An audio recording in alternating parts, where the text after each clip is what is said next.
Je suis Soukaina Keita. Moi c'est Justine Michel. Moi c'est Chloé Bernier. Je m'appelle Leila Chauveau.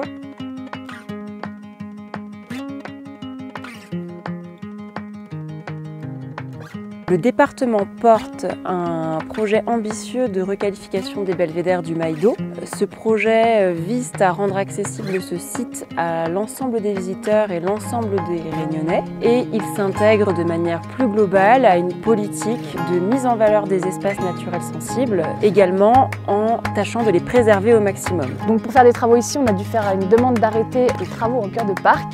On est aussi soumis à une dérogation espèces protégées pour la présence du gecko vert des hauts. Et ensuite, on a le petit tamarin des hauts qui est le Sophora denudata.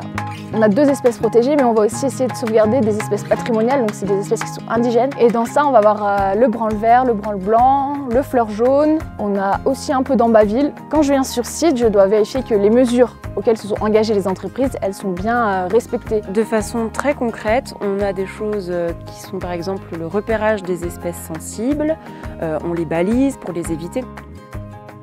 Et donc on fait tout ce qui est travaux VRD, génie civil. Pour le Maïdo, travaux en accès difficile avec les cordistes où on remplace les garde-corps. On est associé avec NOI et Biotop pour gérer ce volet-là. Donc on est une association de protection de l'environnement et on travaille plus spécifiquement sur la protection des geckos verts endémiques de la Réunion. Et ici au Maïdo, il y a une population historiquement connue de geckos de Bourbon. C'est pour ça que le département a fait appel à nous pour prendre en compte le gecko vert de Bourbon dans le cadre de ces travaux.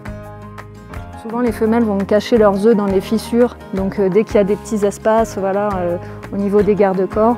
Donc là, la procédure, c'est on démonte de façon très précautionneuse. Et si jamais on trouve des œufs, dans ce cas-là, on va les mettre à l'abri dans un petit nichoir. Le chantier ne peut pas avoir lieu tout au long de l'année puisqu'il y a des périodes importantes pour la flore, pour la nidification, pour les envols des jeunes, des juvéniles. L'entreprise de travaux intègre dans ses processus un quart d'heure environnemental qui vise à rappeler les bonnes pratiques aux ouvriers sur site pour viser les points qui peut-être méritent amélioration.